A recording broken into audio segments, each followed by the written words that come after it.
அன்பானவர்களே, அன்பு வணக்கங்கள்.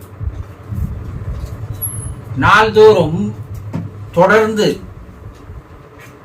இந்த சேனலை பார்த்து வருகின்ற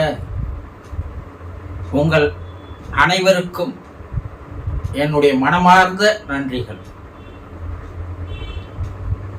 உங்கள் வாழ்க்கையில் உங்களை ஆன்மீக தரத்தில் உயர்நிலைக்கு செல்வதற்காக உயர்த்திக் கொள்வதற்கும், இதுவரை தெரியாத விஷயங்கள், படிக்காத விஷயங்கள், வாழ்க்கையினுடைய அனுபவங்கள், இதையெல்லாம் தெரிந்து கொள்வதற்கும் உங்களை ஒரு ஆத்ம ஞானியாக, ஆன்ம ஞானியாக, ஆன்மீக ஞானியாக உயர்த்திக் கொள்வதற்கும் என்னோடு தொடர்ந்து பயணம் செய்து வாருங்கள். வாழும் காலத்திலேயே ஒரு தெய்வீகமான வாழ்க்கையை வாழ கற்றுக்கொள்ளும். ஒரு அன்பர் ஒரு கேள்வி கேட்டிருக்கிறார். ஒருவர் அல்ல, நிறைய பேர்கள் இதே கேள்வியை கேட்கிறார். என்னுடைய தகப்பனார் இறந்து விட்டார், அவரோடு தொடர்பு கொள்ள முடியுமா? என் தாயார் இறந்து விட்டார், நான் அவரோடு தொடர்பு கொள்ள முடியுமா? என்னுடைய மனைவி இறந்து விட்டார், நான் அவரோடு தொடர்பு கொள்ள முடியுமா? என்னுடைய கணவர் இறந்து விட்டார், நான் அவரோடு தொடர்பு கொள்ள முடியுமா? என்னுடைய சகோதரர் சகோதரி இறந்து விட்டார்கள், அவர்களோடு தொடர்பு கொள்ள முடியுமா? என்னுடைய பிள்ளை, என்னுடைய பெண் இறந்து போய்விட்டார், அவரோடு நான் தொடர்பு கொள்ள முடியுமா? இப்படி பலவிதமான கோணங்களில் அவர்களுக்கு யார் அவர்களை விட்டு பிரிந்து சென்றார்களோ அவர்களோடு தொடர்பு கொள்வதற்கு ஆலோசனைகளை கேட்கிறார்கள். தொடர்பு கொள்ளலாம், ஆனால் அதற்கு உண்டான நிலைக்கு நீங்கள் இருக்கிறீர்களா என்பதுதான் சந்தேகம். முதல்ல நீங்கள் ஒன்றை தெளிவாக தெரிந்து கொள்ள வேண்டும். இறந்தவர்க்கும் உங்களுக்கும் இருக்கிற உறவு, தொடர்பு முறிந்து போய்விட்டது. இனி அவரோடு நம்மால் தொடர்பு கொள்ள முடியாது என்ற எண்ணம், நினைப்பு உங்களுக்கு இருந்தால் தொடர்பு கொள்ள முடியாது. அவருடைய உடல் மட்டும்தான் மறைந்து போயிருக்கிறதே தவிர அவருடைய மனமும் ஆன்மாவும் மறையவில்லை. அவர்கள் உங்களோட தொடர்பில் தான் இருக்கிறார்கள். ஆனால் அதை புரிந்து கொள்ளுகின்ற பக்குவம் உங்களுக்கு இல்லை. முதலில் நீங்கள் நம்ப வேண்டியது, அவர்கள் இப்பொழுதும் உங்களுடைய தொடர்பில் இருந்து கொண்டுதான் இருக்கிறார்கள். உங்களுடைய மனதில் எண்ணுகின்ற எண்ணங்களை, நினைப்புகளை, அந்த மன அலைகளை அவர்கள் கிரகித்துக் கொள்ளக்கூடிய ஆற்றல் அவர்களுக்கு உண்டு. நீங்கள் பேசுகின்ற குரலை கேட்கின்ற ஆற்றல் அவர்களுக்கு உண்டு. உங்கள் நடவடிக்கைகளை, செயல்களை பார்க்கின்ற ஆற்றல் அவர்களுக்கு உண்டு. இதை முதலில் நீங்கள் நம்ப வேண்டும். இந்த நம்பிக்கை இல்லை என்றால் அவரோடு தொடர்பு கொள்ள முடியாது. கடவுள் இருக்கிறார், தெய்வம் என்ற ஒன்று இருக்கிறது, ஆண்டவன் என்ற ஒருவர் இருந்து கொண்டிருக்கிறார் என்ற நம்பிக்கை இருந்தால் மட்டும்தான் அவர்களோடு தொடர்பு கொள்ள முடியுமே தவிர, நம்பிக்கை இல்லை என்றால் உங்களுடைய மன அலை வரிசைகள் அங்கு போய் சேராது. அதே போல உங்களை விட்டு பிரிந்து போனவர்கள், இறந்து போனவர்கள், ஒரு குறிப்பிட்ட காலம் வரையில் அவர்கள் உங்கள் தொடர்பில் இருந்து கொண்டிருக்கிறார்கள். முதலில் இதை நம்புங்கள். உங்களுடைய எண்ணம், உங்களுடைய சிந்தனை, உங்களுடைய கற்பனை, உங்களுடைய நினைவு பிரபஞ்சத்திலே அலைவரிசையாக பரவுகிறது இல்லையா? அப்படி அலைவரிசையாக பரவுகின்ற அந்த ஃப்ரீக்வென்சி வேவ்ஸ் என்று சொல்லக்கூடியதை ஒரு மனிதன் கிரகித்துக் கொள்ளக்கூடிய ஆற்றல் இருந்தால், நீங்கள் அதை கிரகித்துக் கொள்ளக்கூடிய ஆற்றல் உங்களுக்கு கிடைத்தால், ஒரு மனிதன் என்ன நினைக்கிறான் என்பதை உங்களால் புரிந்து கொள்ள முடியும். இதை என்ன சொல்லுவாங்க ஆங்கிலத்தில்? மெயின் ரீடிங் என்று சொல்லுவாங்க. நீங்கள் நினைப்பதை, எண்ணுவதை, சிந்திப்பதை, கற்பனை செய்வதை மற்றொருவர் கிரகித்துக் கொள்ளக்கூடிய ஆற்றல் அவருக்கு இருந்தால் அதற்கு மெயின் ரீடிங் என்று பெயர். உங்கள் மனதில் நீங்க என்ன நினைக்கிறீங்க, அந்த நினைப்பு எண்ணத்தை என்னால் கிரகிக்க முடிந்தால், அந்த திறமை எனக்கு இருந்தால் தானே என்னால் அதை செய்ய முடியும். நீங்க வாழும் காலத்தில் உங்களை விட்டு பிரிந்து போனவருடைய மனதில் வாழும் காலத்தில் அவர்கள் என்ன நினைத்தார்கள், சிந்தித்தார்கள், எண்ணினார்கள் என்பதை உங்களால் கிரகித்துக் கொண்டு வாழ்ந்திருக்க முடியுமா? எங்கே அவர் மனதை நான் புரிந்து கொள்ளவில்லை, அவர் என்னை புரிந்து கொள்ளவில்லை. இதுதான் இன்றைய காலகட்டத்தில் எல்லா கணவன் மனைவிகளும் வாழ்ந்து வருகின்ற வாழ்க்கை. என்ன தெரியுமா? அவர் என்ன புரிஞ்சுக்கிறதே இல்லைங்க. ஏதோ காலம் ஓட்டிட்டோம் 40-50 ஆண்டுகள். இதுதான் வாழ்க்கை. உங்களுடைய உறவோடு உங்களோடவே வாழ்ந்து 40-50 ஆண்டுகள் உங்களோடவே வாழ்ந்த, உங்களோடவே இருந்த அவருடைய எண்ணத்தை, நினைப்பை,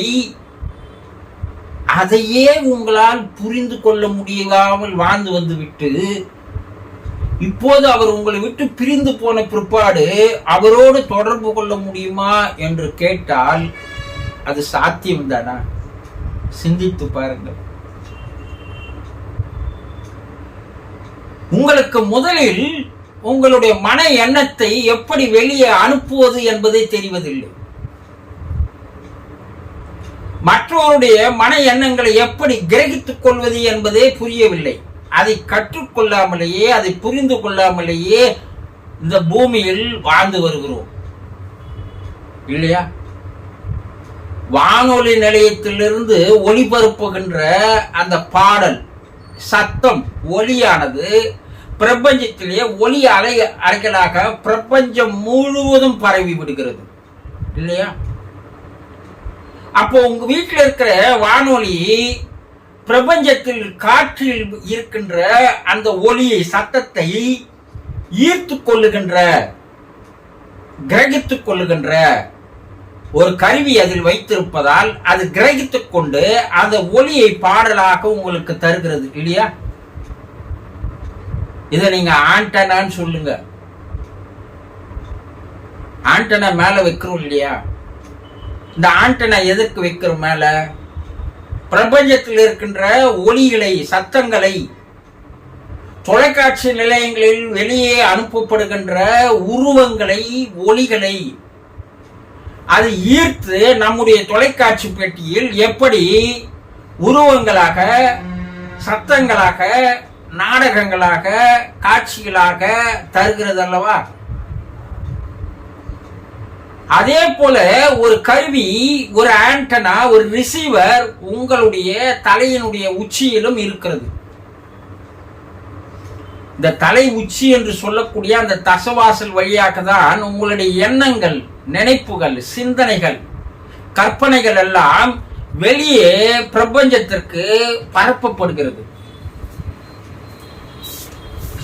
அதை மற்றவருடைய எண்ணங்களை, சிந்தனைகளை கிரகித்துக் கொள்ளக்கூடிய அந்த ஆண்டனாவும் அங்கேதான் இருக்கிறது. உங்களுடைய உடலில் இருக்கின்ற அந்த புலன்களை எப்போது செம்மைப்படுத்துகிறீர்களோ, எப்போது செயலுக்கு எடுத்து வருகிறீர்களோ, எப்போது கூர்மைப்படுத்துகிறீர்களோ, எப்போது நுணுக்கமாக அதை மாற்றுகிறீர்களோ, அப்போதுதான் நீங்கள் வாழும் பொழுது உங்க குடும்பத்தில் இருக்கின்ற மற்றவர்களுடைய எண்ணங்களை, சிந்தனைகளை, கற்பனைகளை உங்களால் ஈர்த்து கொள்ளக்கூடிய ஆற்றல் உங்களுக்கு கிடைத்திருந்தால் மட்டுமே இப்போது உங்களை விட்டு வெளியே பிரிந்து செல்லிருக்கின்ற அந்த ஆன்மாக்களுடைய நினைப்பை, எண்ணத்தை, சிந்தனையை, குரலை எல்லாம் ஈர்த்து கொள்ளக்கூடிய ஆற்றல் உங்களுக்கு இருக்கும். இது இல்லாம நாங்க அவர்களோட தொடர்பு கொள்ள முடியுமா, அவங்களோட பேச முடியுமா, அவங்க பேசுறதை எங்களால கேட்க முடியுமா? நிச்சயமாக முடியும், நிச்சயமாக முடியும். அதில் எந்த விதமான மாற்று கருத்தும் இல்லை. ஆனால் அதற்கு நீங்கள் தயாராக இருக்கிறீர்களா? உங்களுடைய புலன்கள் அந்த அளவுக்கு கூர்மை பெற்றிருக்கிறதா? அதை கவனிக்கின்ற அளவுக்கு நுணுக்கமான நுண்ணறிவு உங்களுக்கு இருக்கிறதா? இதையெல்லாம் முதலில் தெரிந்து கொள்ளாமல் தொடர்பு கொள்ள முடியுமா? அவர்கள் உங்களோடு தொடர்பு கொண்டுதான் இருக்கிறார்கள். உங்களுடைய நினைப்புகளை, எண்ணங்களை அவர்கள் கிரகித்துக் கொண்டுதான் இருக்கிறார்கள். நீங்கள் பேசுவதை அவர்கள் கேட்டுக்கொண்டுதான் இருக்கிறார்கள். உங்களுடைய செயல்களை, நடவடிக்கைகளை அவர்கள் பார்த்த வண்ணமாக தான் இருக்கிறார்கள். அவர்களும் உங்களுக்கு செய்திகளை அனுப்பி கொண்டுதான் இருக்கிறார்கள். அவர்களும் பேசிக்கொண்டுதான் இருக்கிறார்கள். அவர்கள் உங்களோடு தொடர்பு இல்லாத நேரமோ கிடையாது. எந்த நேரமும் அவர்கள் தொடர்பில் இருக்கிறார்கள். ஆனா அதை புரிந்து கொள்ளுகின்ற ஆற்றல் உங்களுக்கு இல்லை என்பதுதான். அப்ப நாங்க எப்படிதான் அதை வளர்த்துக் கொள்வது? எப்படி நாங்கள் அவர்களோடு தொடர்பு கொள்வது? எப்படி அவர்களோடு நாங்கள் பேசுவது? கேள்வி வரும் இல்லையா? நிச்சயமாக உங்களால் முடியும். நீங்களும் அவர்களோடு தொடர்பு கொள்ள முடியும், அவர்களும் உங்களோடு தொடர்பு கொள்ள முடியும். இந்த இரண்டு பேருடைய மன அலைவரிசை எப்போது ஒரே டியூனப்பில் வருகிறதோ, எப்போது ஒரே அளவில் தரத்தில் வந்து நிற்கிறதோ, அப்போது அவர்கள் பேசுவது உங்களுக்கு புரியும், நீங்கள் பேசுவது அவர்களுக்கு புரியும். அதற்கப்பால் இருவருடைய உரையாடல்கள் தொடரும். அவர்களுக்கு உங்களுக்கு ஆறுதலாக, வழிகாட்டியாக ஆலோசனை தருவார்கள். அதை நீங்கள் புரிந்து கொண்டால் உங்களுடைய வாழ்க்கையில் மிக செம்மையான வாழ்க்கையை உங்களால் வாழ முடியும். ஏனென்றால் அவர்கள் தெய்வ நிலையில் இருக்கிறார்கள். தெய்வ நிலையில் இருந்து கொண்டு அவர்கள் சொல்வது எல்லாம் நடக்கும். எல்லாமே உங்களுக்கு தரக்கூடிய, வரத்தை தரக்கூடிய நிலையில் அவர்கள் இருக்கிறார்கள்.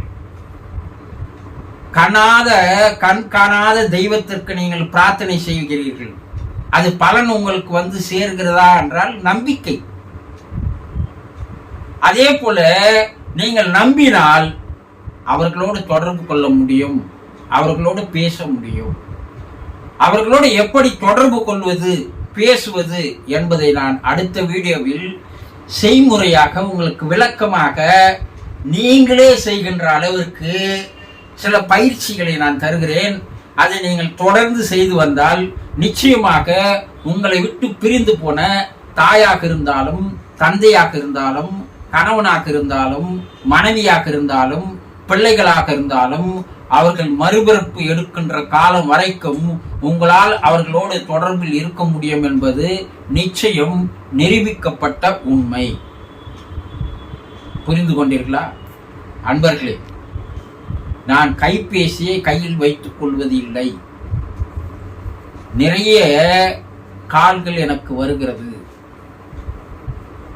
நீங்கள் உங்களுக்கு சந்தேகங்கள் இருந்தால், ஐயங்கள் இருந்தால், உங்களுக்கு புரியாத, தெரியாத பல விஷயங்கள் உங்களுக்கு புரிய வேண்டும் என்றால், உங்களுடைய விட்டுப்போன உறவோடு நீங்கள் தொடர்பில் இருக்க வேண்டும் என்றால், உங்களுக்கு எது தோணுகிறதோ அதை என்னுடைய வாட்ஸ்அப் நம்பரில் மெசேஜாக அனுப்புங்கள், அல்லது வாய்ஸ் மெசேஜின் மூலமாக செய்திகளை அனுப்புங்கள்.